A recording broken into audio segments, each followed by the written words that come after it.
Primero, como ustedes saben, siempre cuando hacemos estas presentaciones 2 veces al año, hacemos nuestro disclaimer de que nuestras estimaciones están basadas en ciertas premisas y en ciertos supuestos. Empezamos la presentación con el marco político. No me detendré mucho. Todos saben que quizá lo más importante de este año pues, es que tenemos nuevo gobierno y que, como todo nuevo gobierno, enfrenta desafíos interesantes que tienen que ver básicamente con el tema fiscal y con los temas de sus relaciones con Estados Unidos y el tema de migraciones. En Copades hacemos esta encuesta con un grupo de expertos politólogos sobre un grupo de 9 indicadores y sacamos un índice que nos dice cuáles son las condiciones de riesgo político. Lo que nos dice la más reciente edición de nuestro indicador de riesgo político es que hubo una mejora entre el dato del último trimestre del año pasado versus el tercer trimestre del año pasado. Mejoraron la mayoría de los factores que integran este indicador de riesgo político. Es evidente que después de las elecciones hay una distensión de los riesgos. Hay mejora en los riesgos que tienen que ver con las condiciones socioeconómicas, con el desempeño del poder legislativo, digamos una recuperación de la confianza. Eso sí, no hubo mejora en algunos de los componentes, como el componente de los conflictos internos y de la conflictividad social, pero en general el resumen del ambiente político es que está bastante mejor a finales de año de lo que estuvo en la primera mitad del año 2019, y eso pone un escenario, digamos, de desafíos políticos para 2020, pero sin mayores signos de pesimismo. Nuestras premisas y supuestos internos pues tienen que ver con que el nuevo gobierno va a enfrentar desafíos importantes. Quizá el primero y el más importante y el más inmediato es el desafío que va a enfrentar respecto de la readecuación del presupuesto que tiene obligatoriamente que hacer, porque como recordarán no se le aprobó un presupuesto para el año 2020 y va a tener que acudir al Congreso a presentar una readecuación presupuestaria en un Congreso que está fragmentado, en donde no hay mayoría ni mucho menos del partido oficial y donde tiene que haber muchas negociaciones para estas readecuaciones presupuestarias. Pero en general lo que nuestros supuestos del pronóstico dicen es que pues, las políticas macroeconómicas ortodoxas se van a mantener a pesar de los desafíos y que la ortodoxia va a seguir imperando en la política económica del país. También hacemos el disclaimer que nuestros pronósticos evidentemente se van a cumplir en tanto no se concreten ciertos riesgos que ahí están, riesgos relacionados principalmente con una digamos, situación fiscal complicada, como vamos a ver después en los números, con los temas estructurales de la economía guatemalteca, que es el mercado interno limitado por el poder adquisitivo bajo de la población y por situaciones que tienen que ver con baja competitividad, baja productividad de la economía, etc. También en el tema de riesgos, en Copades tenemos este indicador de riesgos de mercado que lo que nos está diciendo también, pueden ver, es que hubo una mejora evidentemente en los últimos meses del año pasado del indicador de riesgo que estuvo reduciéndose, digamos, paulatinamente a lo largo del año. Cuando uno compara el nivel que tenía el riesgo hace un año y el que tiene ahorita, pues hay una reducción del riesgo, digamos, una mejora del riesgo de casi 6 puntos porcentuales. Básicamente, otra vez, esto lo que nos está diciendo es que está corroborando lo que los politólogos que conforman nuestro indicador de riesgo político se confirma con datos objetivos que nosotros obtenemos de los 5 componentes de nuestro indicador de riesgo de mercado. Hay una mejoría en las expectativas, hay una mejoría en los propios indicadores de producción. Y el único componente que no mejoró es el de volatilidad en los mercados de corto plazo. Pero en general lo que se ve es una mejora en reducción de riesgos en el país. Ya pasando a las cifras y a los indicadores que les queremos compartir, lo primero es empezar con actividad económica, la producción de bienes y servicios. Ahí se puede ver en el IMAE que el año pasado, aquí en la parte final de la gráfica, el año pasado pueden ver que hubo una tendencia a mejorar la producción de bienes y servicios, no un aumento, digamos, acelerado y significativo, pero sí una tendencia clara a mejorar, aunque un poco estancada a final del año. Y eso nos va a llevar al Producto Interno Bruto. Si quieren me voy ahí y después regreso a estas que teníamos de las cuentas nacionales. Esa mejora que se sintió a lo largo del año en la producción de bienes y servicios, en la velocidad de crecimiento de la producción, se refleja en que al final del año la tasa de crecimiento del PIB, ya preliminar pero oficializada por el Banco de Guatemala, es de 3,5% de crecimiento de la producción de bienes y servicios medida por el PIB.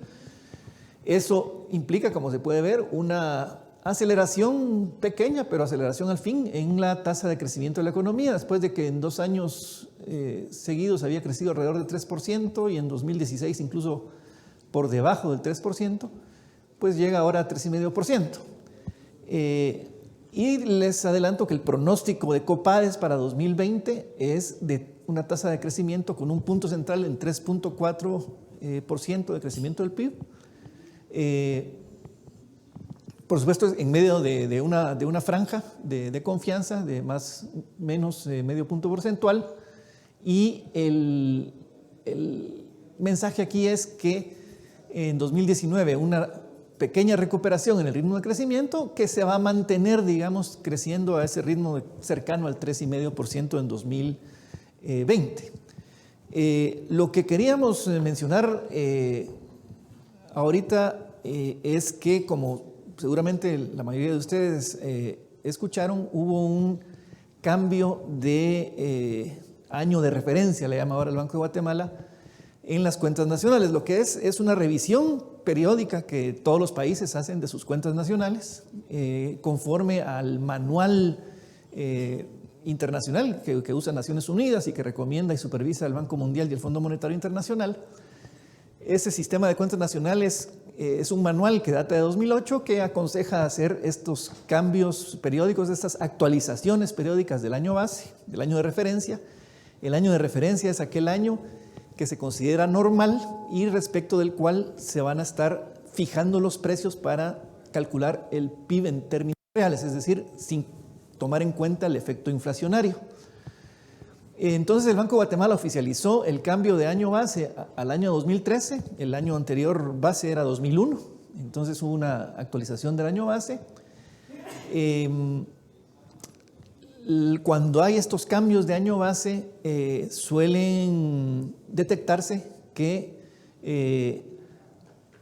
se han producido en el tiempo que no se cambió de año base alguna sobrevaluación o subvaluación del producto en términos nominales. El resultado para Guatemala es que estaba habiendo una sobrevaluación de 1,6%, es una sobrevaluación relativamente pequeña. Cuando otros países de la región han hecho estas actualizaciones del PIB, resulta que a veces tienen sobrevaluaciones de hasta 4 o 5% o subvaluaciones también de 4 o 5%. Eso se corrige, digamos, y la forma de verla es que en el antiguo año base el producto nominal de 2013 era de 423,000 millones de quetzales y al revisarlo resultó que era de 416,000 millones. Como les digo, es un ajuste bajo. Eso es buena noticia en el siguiente sentido, especialmente para Copades, en el sentido de que no cambia, toda esta actualización de las cuentas nacionales no cambian en esencia los grandes indicadores con respecto al PIB y por supuesto tampoco cambian las interpretaciones que nosotros hemos estado compartiendo mes a mes respecto de la situación de la economía, particularmente las relaciones de los grandes agregados respecto del PIB. También cuando hay estos cambios de año base, lo que hay es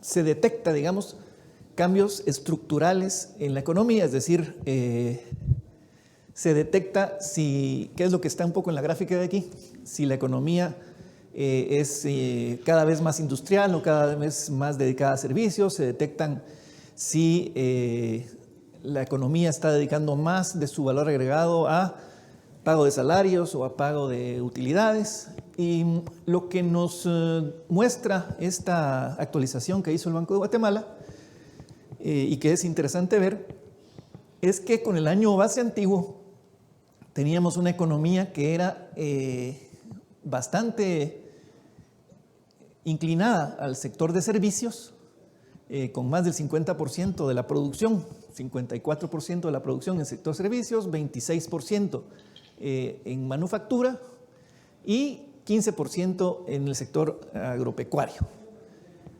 Con la revisión de los años del año base, resulta que eso se agudiza aún más.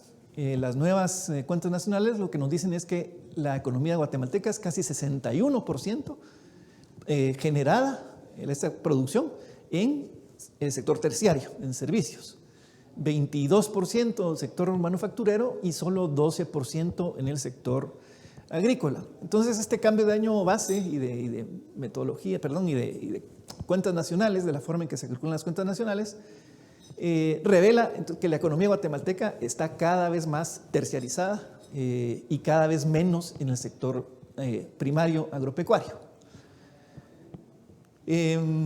Hubo también un cambio interesante, que es que las cuentas nacionales, lástima que no se logra ver, pero los de atrás, créanme que lo que hubo fue una recomposición de sectores. La idea es que el Manual de Cuentas Nacionales 2008, SCN 2008, aconseja una distribución de la producción que trate de revelar más esa terciarización de la economía, y por lo tanto ahora las cuentas nacionales oficiales presentan 17 sectores en lugar de los 11 que presentaban antes, sectores de producción, sectores de actividad económica. Básicamente lo que está pasando es que el sector agropecuario queda más o menos igual, el sector de industrias manufactureras queda más o menos igual, solo le quitan un pedacito que se va a la parte de servicios informáticos y de comunicaciones, y el sector de comercio se queda más o menos igual, solo se le agregan algunos servicios que antes estaban agrupados en el sector servicios en general. Y lo que vemos en resumen es una desagregación del sector servicios para revelar mejor, para tratar de entender mejor esa terciarización de la economía. Ya vamos a ver más en detalle ahorita con los números cómo están los sectores, los 17 sectores nuevos ahora que vamos a estar siguiendo en las cuentas nacionales de Guatemala. Pero regresando entonces a nuestros datos de cómo terminó el crecimiento del PIB en 3,5% y cómo en Copades estimamos que va a crecer más o menos en la misma tasa, tal vez un poquito menos, en 2020, es interesante ver que este crecimiento, que miremos aquí abajo a la derecha, aquí les estamos presentando cómo se compara ese crecimiento de Guatemala. Solo que aquí estamos presentando el promedio del IMAE de los últimos 48 meses, más o menos 3,1% de crecimiento. Se compara con países que tienen niveles similares a los de Guatemala desde distintos puntos de vista. Por ejemplo, aquí tenemos la mediana del crecimiento de la producción en países que tienen la misma calificación de riesgo país que Guatemala. Estos son datos de Standard & Poor's. Los países que tienen calificación BB, como Guatemala, tienen tasas de crecimiento muy similar a la de Guatemala, lo mismo que la mediana de los países de mercados emergentes. Guatemala tiene un poquito más de crecimiento de la mediana centroamericana. Si se mira históricamente, Guatemala se desempeña en su crecimiento mejor que Latinoamérica siempre, aquí es el promedio, no la mediana, sino el promedio. Y en general podemos decir que la tasa de crecimiento de Guatemala es, si se compara con Latinoamérica, bastante buena. Si se compara con el promedio mundial, no, a veces es más baja, como fue en 2017 y 2018, pero a veces es mejor, como fue en 2019 y como esperamos que sea en 2020. Entonces, en general, tenemos la sensación de que la economía de Guatemala crece más o menos, si se compara con el resto del mundo, más o menos bien, y si se compara con países pares, también últimamente se está comportando de manera similar a países pares. Sin embargo, sí resulta importante tener en cuenta una perspectiva de más largo plazo.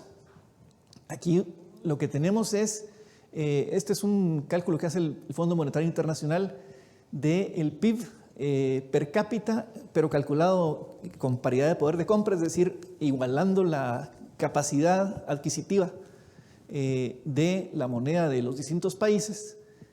Y lo que tenemos es en las barritas azules cómo estaba ese PIB per cápita hace 39 años, en 1980, y en la barra verde cómo está ese PIB per cápita en 2019. Es aquí en el eje de la izquierda. Lo que tenemos, por ejemplo, para Guatemala, es que el PIB per cápita en 1980 estaba más o menos en $2.500, estos anuales, de PIB per cápita, y en 2019 está más o menos en unos $8.000 anuales, en paridad de poder de compra de nuevo.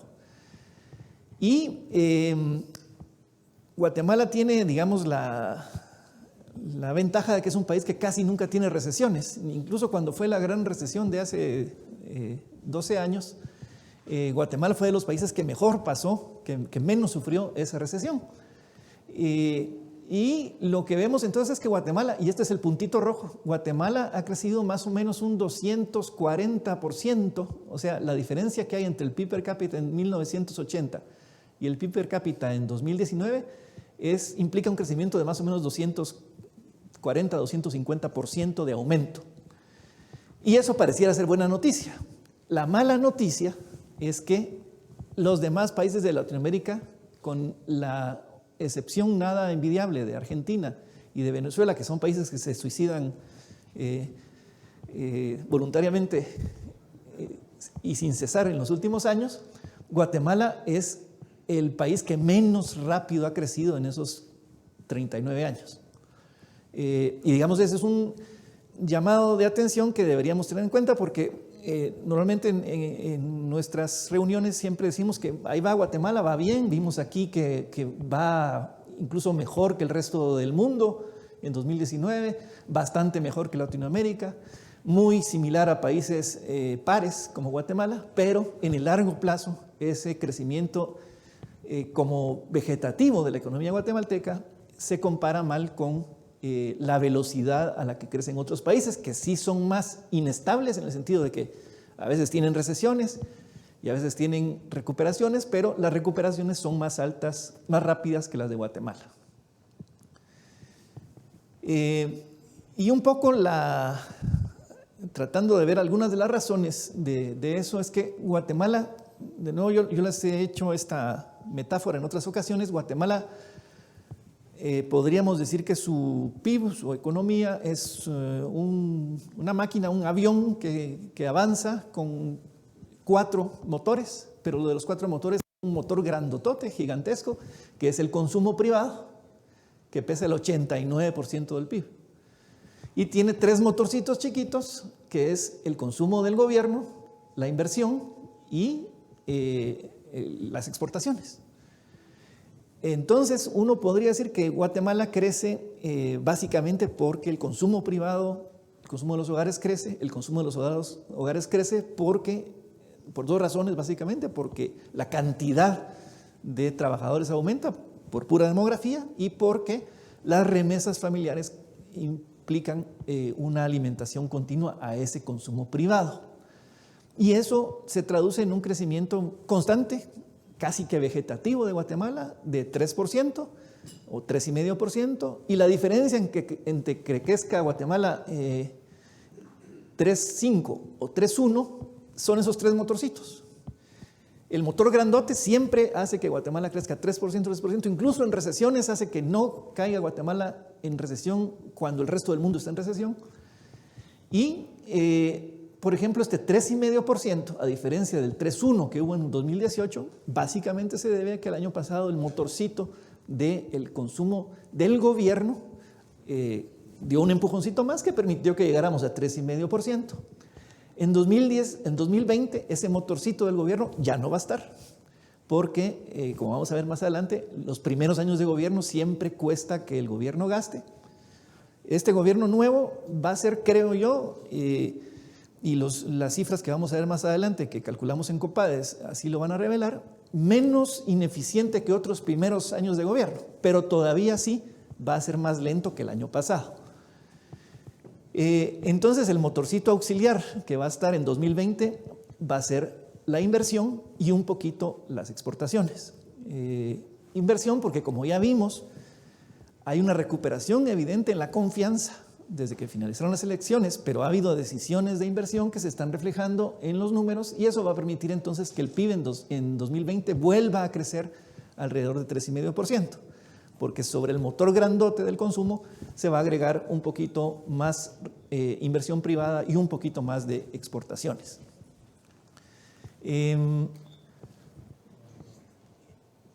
De hecho, aquí pueden ver en las cifras que el año pasado las exportaciones no crecieron en términos reales, y el año 2020 esperamos que sí crezcan, y por lo tanto esto va a contribuir a este aumento del PIB. El consumo público se va a desacelerar, que es lo que les decía, y la inversión pues se va a mantener en tasas bastante más sólidas de crecimiento, aunque esperamos que este año la importación y el uso de maquinaria y equipo ayude a la inversión. Como ahora el Vanguard nos hizo el desfavor de tener más sectores de producción, entonces tuvimos que poner el desempeño de los sectores en dos tablas distintas. Y aquí lo que yo quería hacer énfasis en que los sectores más dinámicos, están señalados aquí, de los sectores más dinámicos para 2020, esperamos que sea el sector de minas y canteras y el sector construcción, así como el sector de actividades financieras y de seguros.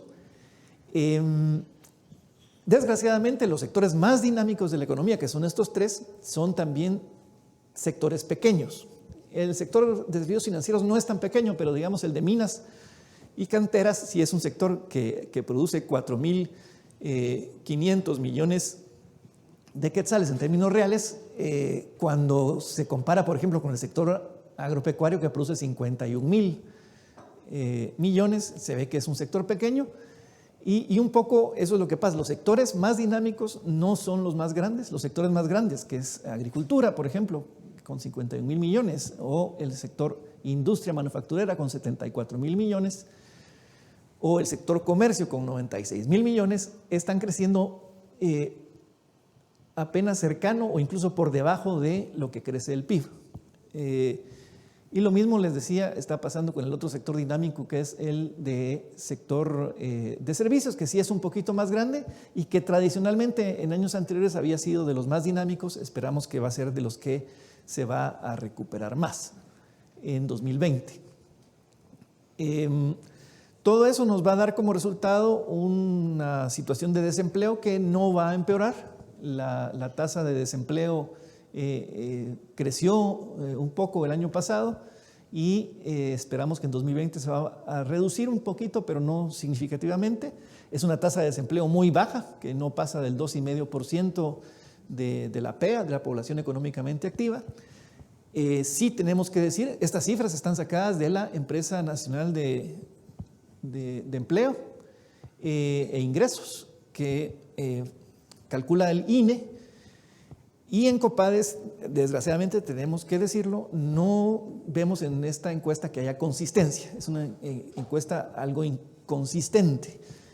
En primer lugar, no siempre la hacen en el mismo periodo del año. Entonces, a veces no es comparable y por eso pega estos brincos extraños, porque esta encuesta la hicieron en agosto, esta la hicieron en noviembre, entonces no es necesariamente comparable. Antes la encuesta la hacían 2 veces al año, ahora solo la hacen 1 vez al año, pero bueno, son los debilidades del INE. Nosotros lo que vemos es que como es una tasa tan baja, porque en Guatemala el verdadero seguro de desempleo es el subempleo, entonces la gente no dice estoy desempleada, no se declara como desempleada, y lo que cuenta es de verdad la tasa de subempleo visible. Esa sí está más o menos cercana al 10%. De nuevo ahí lo que creemos es que hubo un deterioro en 2019 y que va a mejorar ligeramente en 2020.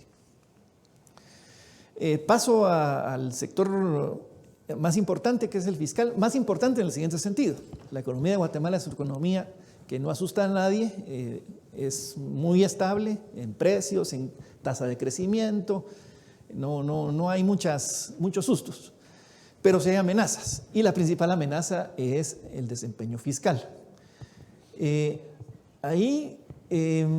Lo que vemos es que los ingresos el año pasado crecieron 6.7%, los ingresos del gobierno. No es tasa mala, es un poquito deficiente.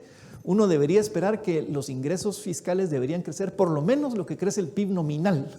El PIB nominal, si quieren así en forma gruesa, es la suma del PIB real, que sería 3,5%, más la inflación, otro 3,5%. El PIB nominal crece 7%, y eso es lo que debería crecer los ingresos del Estado. Sin reformas tributarias ni nada, el Estado simplemente debería recaudar lo que la economía está creciendo. Entonces quiere decir que se quedó un poquito por debajo. Y básicamente se quedó por debajo porque los impuestos directos y el impuesto sobre la renta en particular están creciendo menos dinámicamente. El que salva la mesa, y aquí se nos corrió el ovalito, el que salva la mesa es el IVA doméstico, la recaudación de IVA doméstico, que crece 10.2% el año pasado, bastante más que ese 7% del PIB nominal, lo que quiere decir que si hay un esfuerzo de recaudación, que los que tuvieron ocasión de oír al ahora ex superintendente de Administración Tributaria cuando nos visitó, o al intendente cuando nos visitó aquí en Copades, básicamente son mejoras tecnológicas que la SAT ha incorporado para la recaudación del IVA, que han dado resultado, como puede verse aquí. Pero los gastos sí crecieron 9.8%. Básicamente hubo un aumento importante en los gastos por salarios, por remuneraciones, que pesan casi la tercera parte, o digamos la tercera parte del total del gasto son salarios, y crecieron 12% casi. Eso es mala noticia, evidentemente, o sea que una gran cantidad de gasto del gobierno se va a salarios, y que es lo que más creció el año pasado. Sí, y lo que más creció en realidad fue el gasto de capital, que incluye la inversión física. Eso es buena noticia. Entonces, digamos que tenemos esta combinación de mala noticia, que mucho gasto se va a salarios en la tercera parte, pero que la quinta parte, que es el gasto de inversión, se recuperó por segundo año consecutivo. Esa es muy buena noticia, porque teníamos ya varios años de estar muy retenidos en inversión física. Pero al final de cuentas lo que vemos es que tenemos unos gastos que están creciendo más que el PIB nominal y unos ingresos que están creciendo menos del PIB nominal, que al final de cuentas, vamos a pasar para acá, nos produjeron un déficit fiscal de 13.300 millones de quetzales en 2019, que por primera vez en muchos años excede el 2%, esa frontera que no se había querido cruzar. Se cruzó esa frontera en la crisis en 2009 y 2010, y se cruzó adrede. Digamos, ahí hubo una política fiscal keynesiana, expansiva, para contrarrestar los efectos de la recesión mundial, y el déficit fiscal excedió el 2,5% del PIB. Pero ahora, de hecho pasó hasta el 3% del PIB, ahora por primera vez en 2019 el déficit fiscal pasa a ese 2%, sin que se haya anunciado deliberadamente una política expansiva antirrecesión como la de 2009-2010. Entonces, aquí empiezan a verse en el horizonte ciertas luces amarillas que no hay que perder de vista.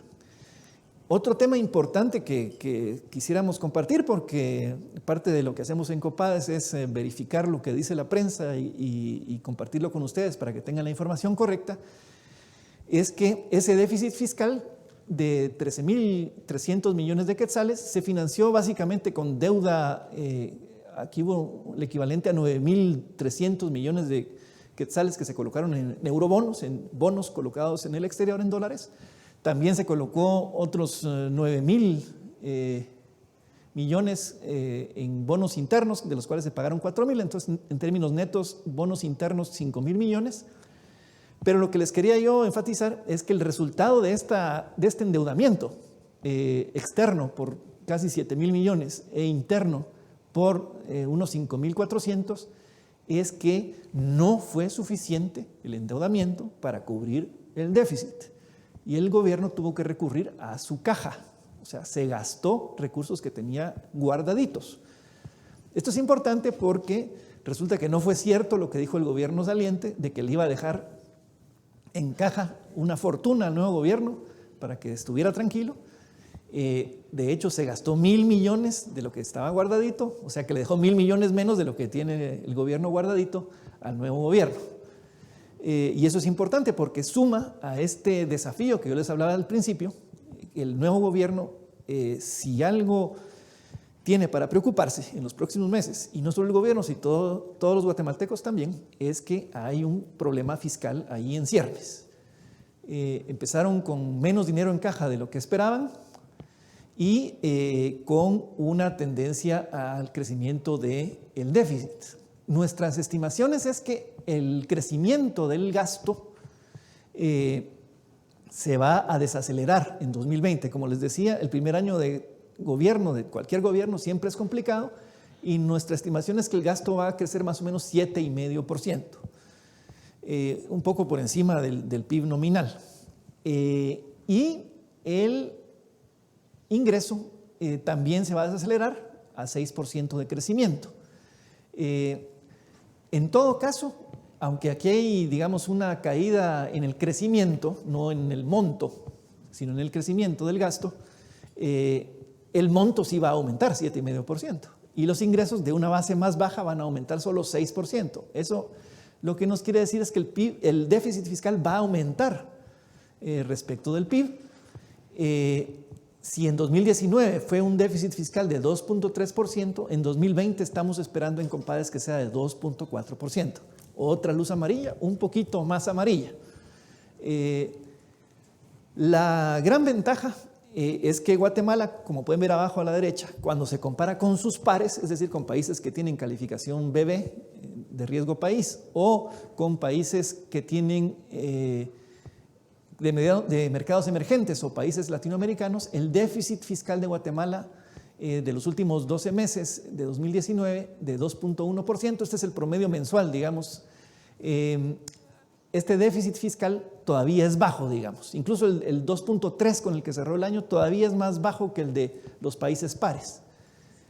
Sin embargo, este aumento gradual del déficit y ese rebasar la frontera del 2%, si quieren, enfaticemos aquí esta línea del 2%, la enfatizamos porque el Fondo Monetario Internacional ha hecho estudios específicos sobre la sostenibilidad de las finanzas públicas de Guatemala y ha marcado el 2% como la frontera de no la crucen.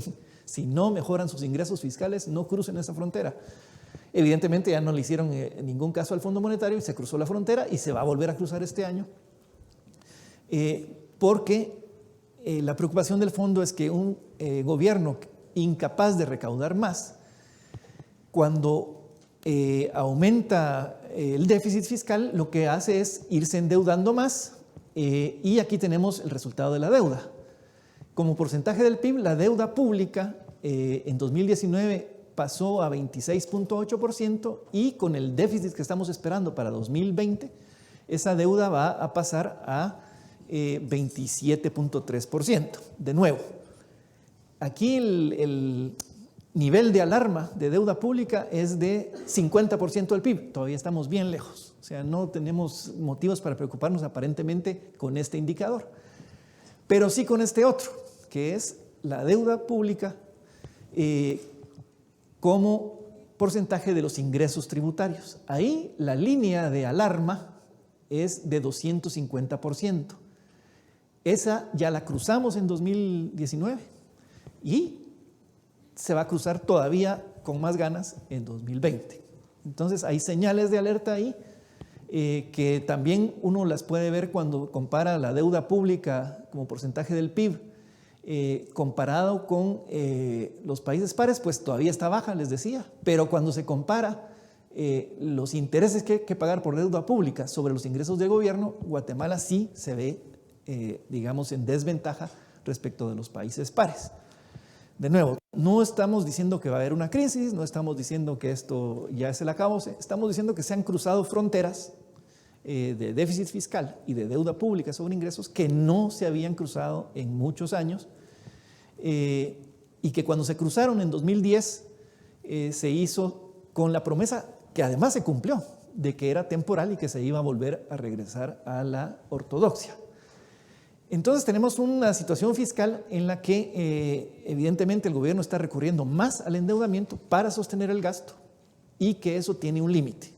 Yo creo que no hay motivo, digamos, para estar sobrealarmados, pero sí para tener esas luces amarillas, porque el gobierno va a seguir endeudándose.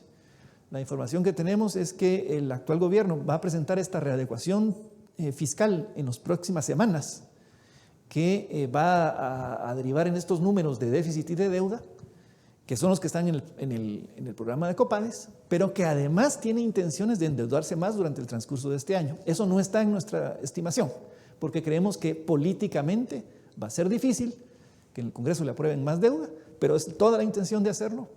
Dicen que quieren implementar un programa de infraestructura. Eso, insisto, no está en nuestros números porque creemos que va a ser poco probable políticamente, pero también va a ser dificultoso financieramente. Como ustedes ven, el gobierno de Guatemala se fondea con bonos, internamente y externamente. Cuando el mercado empiece a ver que el gobierno está intentando endeudarse más, le va a subir las condiciones de tasas de interés y eso, digamos, va a hacer pensar dos veces en endeudarse o al menos en los montos. Así que el escenario que estamos esperando es este en la parte fiscal. En los flujos externos, tal vez decirles solo que para no detenernos mucho, porque ya Juanjo nos habló un poco del panorama externo, pero que sí, las exportaciones no fueron muy dinámicas en 2019, apenas crecieron 2%. Lo que más creció fueron los productos tradicionales. El resto de productos, que es las tres cuartas partes de nuestras exportaciones, tuvieron una caída incluso. Cuando uno lo ve por tipo de régimen, los regímenes de maquila y zonas francas tuvieron caídas importantes. Fue la actividad normal, digamos, en territorio aduanero la que sí subió. Cuando uno ve los productos tradicionales, vemos que además lo que favoreció mucho fue el comportamiento del cardamomo, que creció casi 50% de un año a otro, básicamente por una mejora importante en los precios. El azúcar mejoró en volumen, pero no en precio.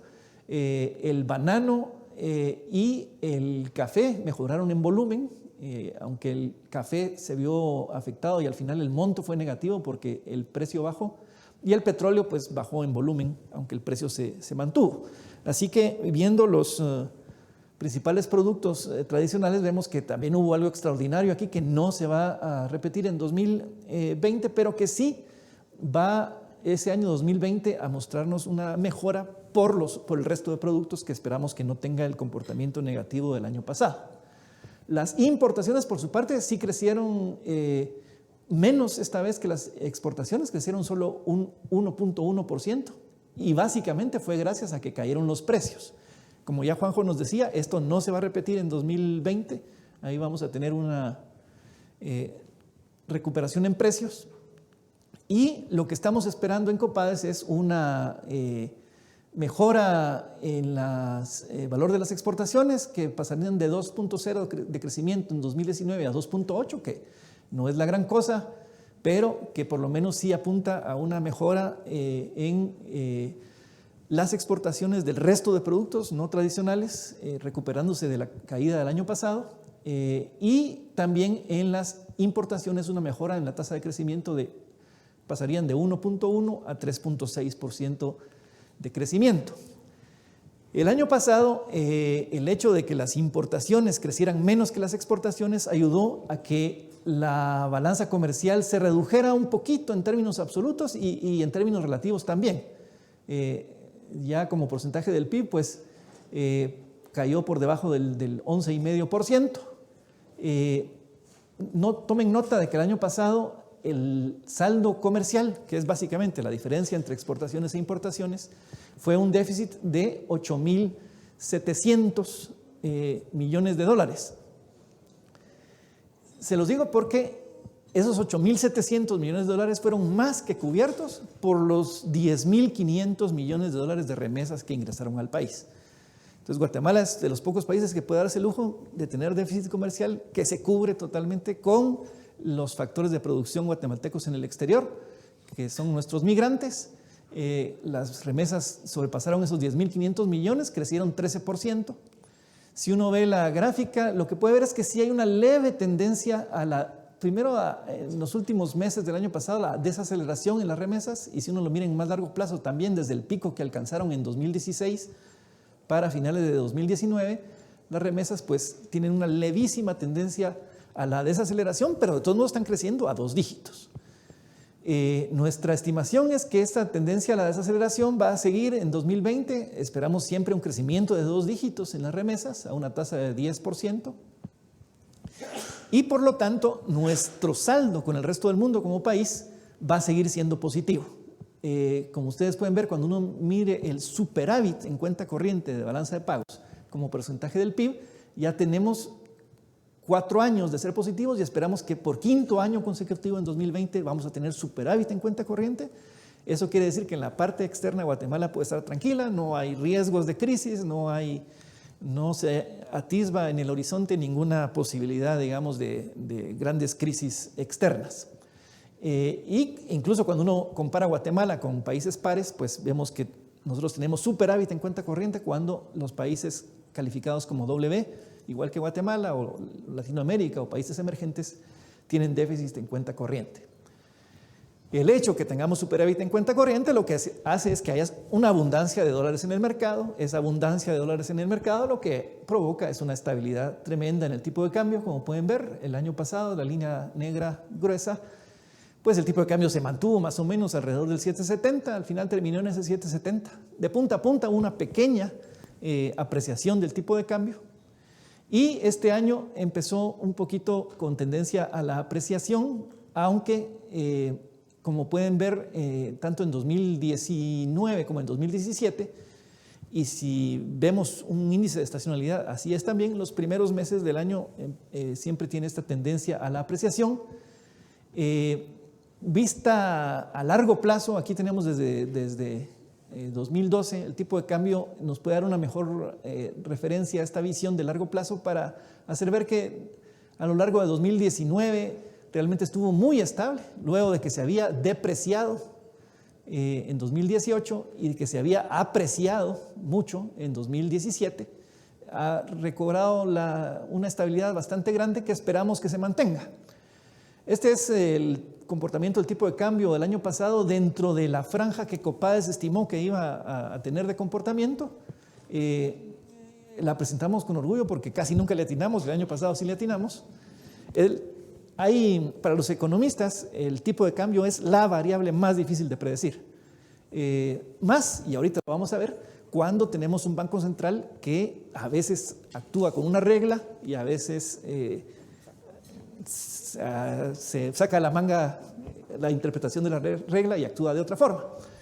Lo que estamos esperando este año es que se recupere el tipo de cambio en los próximos meses, después se modere y que termine en 7.80 por 1. Y aquí les vamos a decir por qué creemos que va a haber esa pequeña depreciación. No es de mercado, evidentemente, porque tenemos un superávit en cuenta corriente de balanza de pagos. Lo que creemos es que luego de que, aquí cuando comparamos con el resto con algunos países que tienen regímenes de tipo de cambio similares a Guatemala, lo que podemos ver, por ejemplo, es que México el año pasado tuvo una apreciación, contrario, digamos, a la tradición que tenía México y que tenía y todavía tiene muy preocupados a los exportadores guatemaltecos. México el año pasado no se depreció por primera vez en bastantes años, sino que se apreció, incluso se apreció más que Guatemala. Costa Rica, otro rival nuestro en exportaciones, también se apreció, entonces eso da un alivio, que es lo que Juanjo nos decía con el índice de tipo de cambio efectivo real, nos da un alivio el año pasado, pero de cualquier forma creemos que lo que pasó en 2018, que hubo una pequeña depreciación del quetzal, es muy probable que vuelva a ocurrir este año, y por la misma razón. ¿Qué pasó en 2018?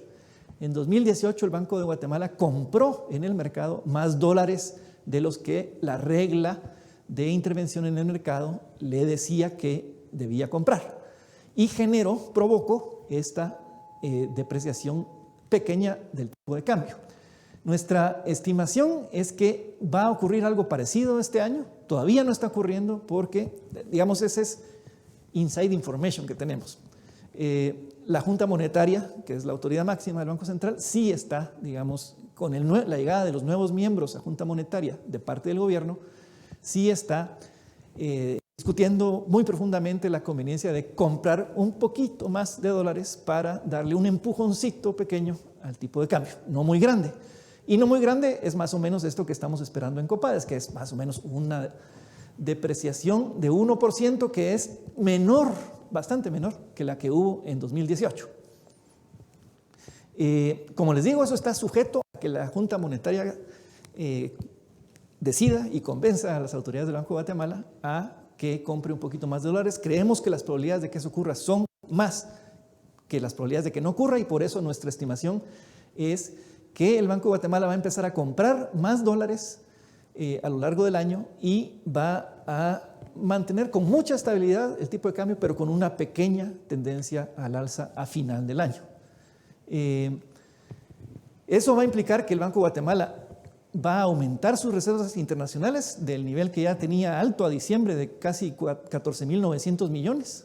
Creemos que va a llegar a 16.600 millones a finales de 2020 de reservas internacionales, y eso en meses de importación, que es una forma de medir cuántas reservas monetarias hay, implica que Guatemala va a tener más de 7 meses de importaciones en reservas, que va a estar mucho más cubierto que los países que tienen la misma calificación de riesgo país, o que Latinoamérica o los mercados emergentes.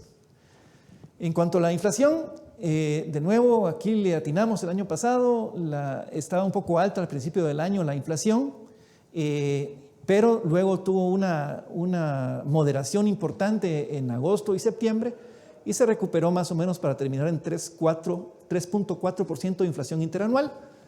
Este año empezando un poco baja, pero nuestra estimación es que se va a ir recuperando de a pocos y va a terminar el año en alrededor de 4.1%. Aquí lo que estamos viendo es que esa gran moderación de precios, de hecho reducción de precios de commodities que hubo el año pasado, que afectan por la vía de importaciones nuestro índice de precios al consumidor, no va a ocurrir en 2020, y por lo tanto la inflación, digamos, que va a regresar a la normalidad de un crecimiento de 4%. Como pueden ver, este 4.1% que estamos esperando para 2020, pues no es nada del otro mundo, está más o menos en la normalidad. Sí es más alta inflación que la del año pasado o que la del anterior, los 2 años previos, en que hubo una reducción hace 2 años del petróleo y el año pasado de los commodities en general, que como no se va a repetir en 2020, según nuestro pronóstico, pues va a llevar la inflación a ese 4.1%. Que también, si la vemos comparada con Centroamérica, está alta, o sea, no es de las más bajas, pero tampoco está, digamos, exorbitada. Y cuando se compara con los países con calificación W o con el promedio latinoamericano o de mercados emergentes, sí está un poquito alta, pero nada para asustarse.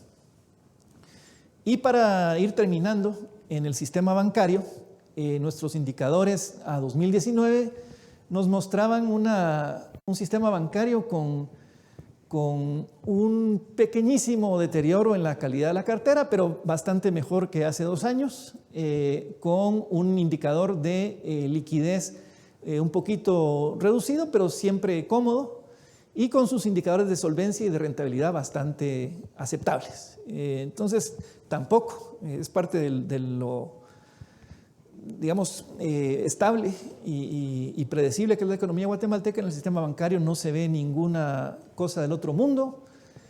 Cuando uno mira los medios de pago, que básicamente son los depósitos en los bancos del sistema, ve que el año pasado tuvieron una aceleración, incluso empezaron este enero creciendo 10.9%, pero la tendencia es que hay un aumento en los medios de pago, especialmente los medios de pago en quetzales, que no se repite en el crédito.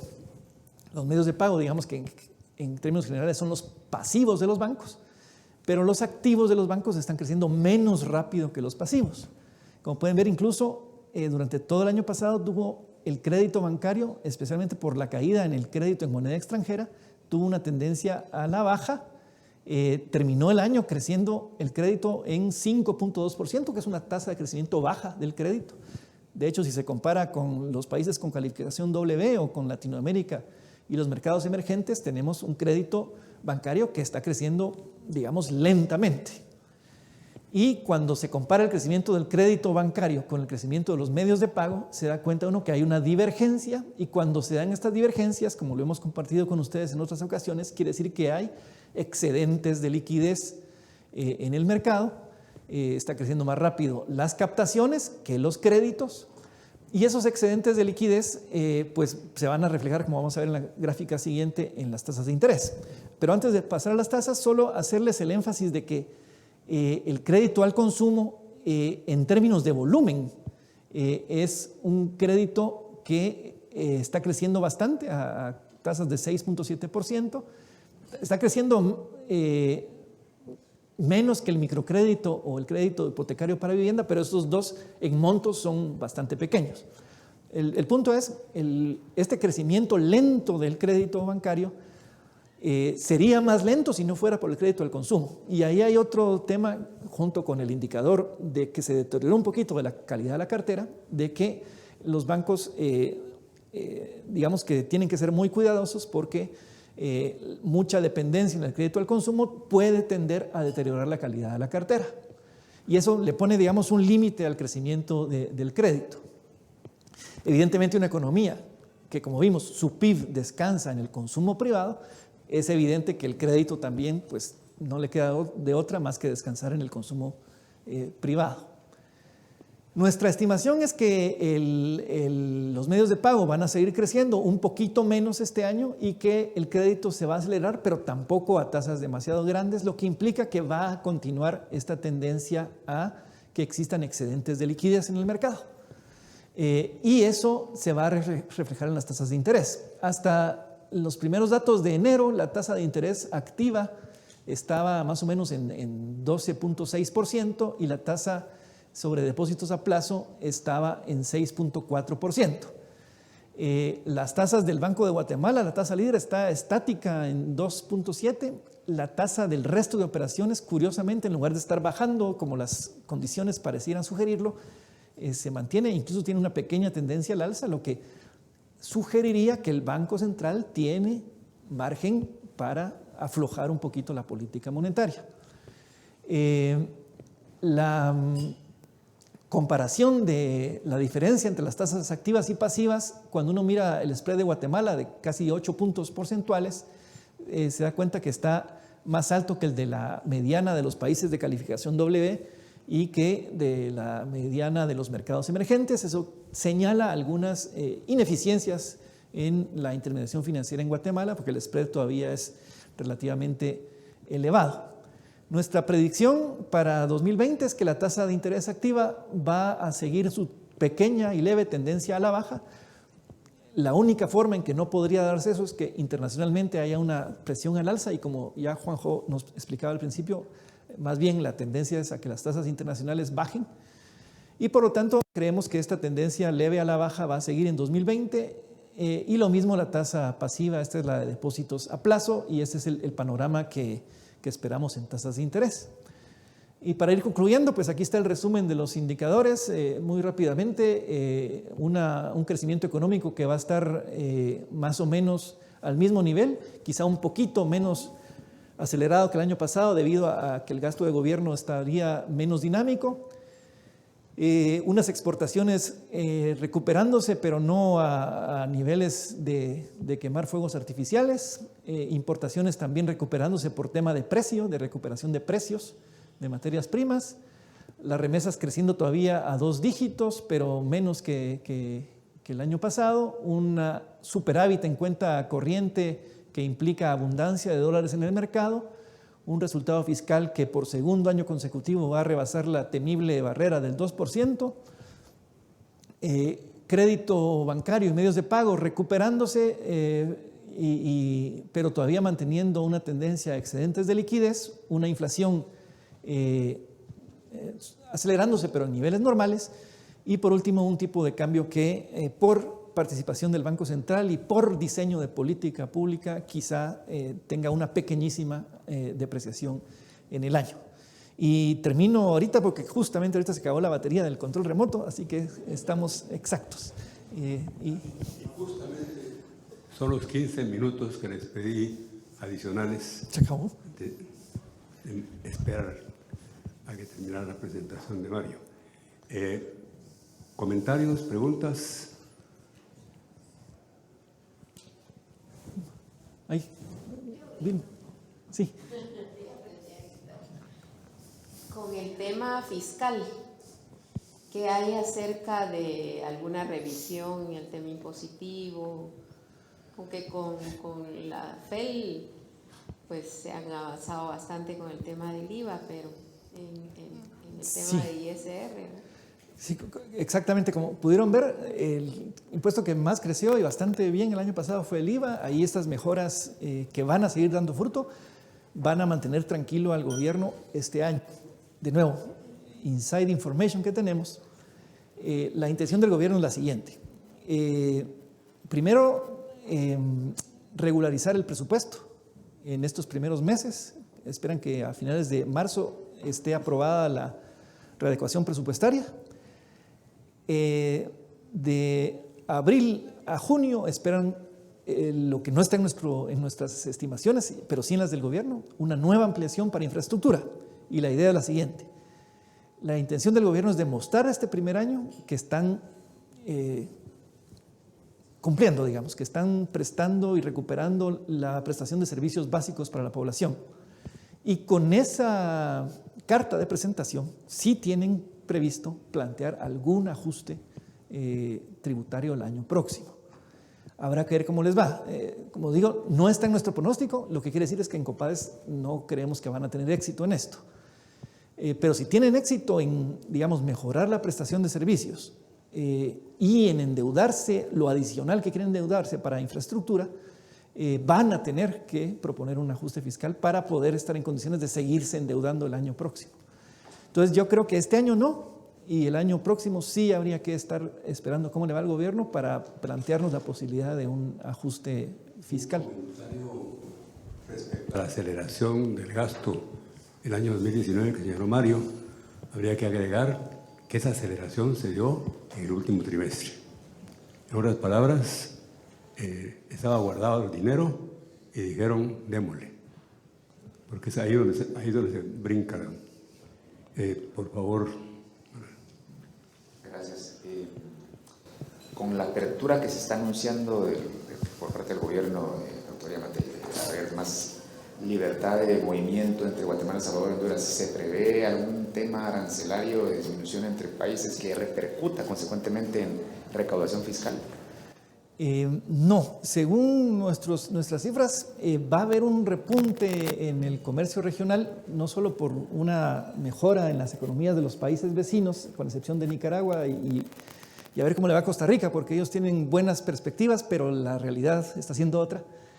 Pero con El Salvador y Honduras sí, y es más temas de trámite, o sea, mejoras del paso en las aduanas y de voluntad política de eliminar obstáculos al tránsito, primero de mercaderías y después de personas. Y es cumplir con lo que ya está acordado desde hace tiempo de los aranceles centroamericanos, simplemente quitar obstáculos en el cruce de fronteras que puede tener un impacto importante, y de hecho en nuestras cifras hay una mejora importante en el comercio con Guatemala, con El Salvador y Honduras, pero sin tocar sin profundizar, digamos, en los niveles de aranceles. ¿Alguien más?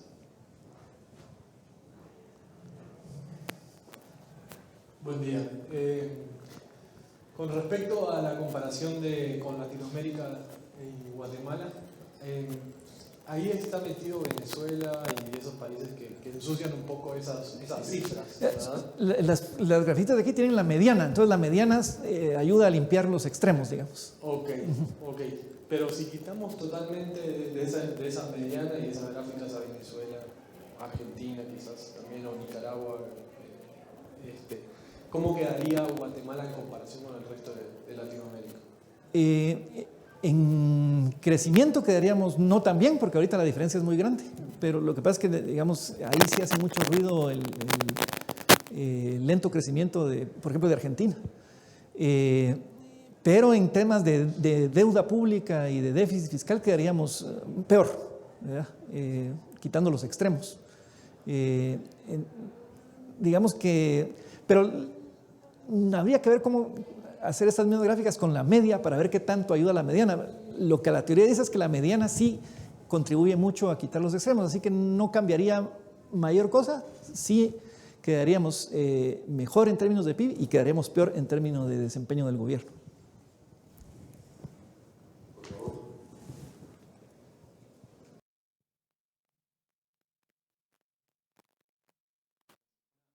Pregunta puntual con el tema de los tipos de interés. Yo quiero saber si usted ve alguna otra razón, porque digamos, cuando analizamos las series de tiempo con las 3 bajadas de tipos de la Fed, sí se ve, como usted estaba mencionando, que el spread en quetzales y en dólares aumentó en Guatemala, o sea, fue evidente.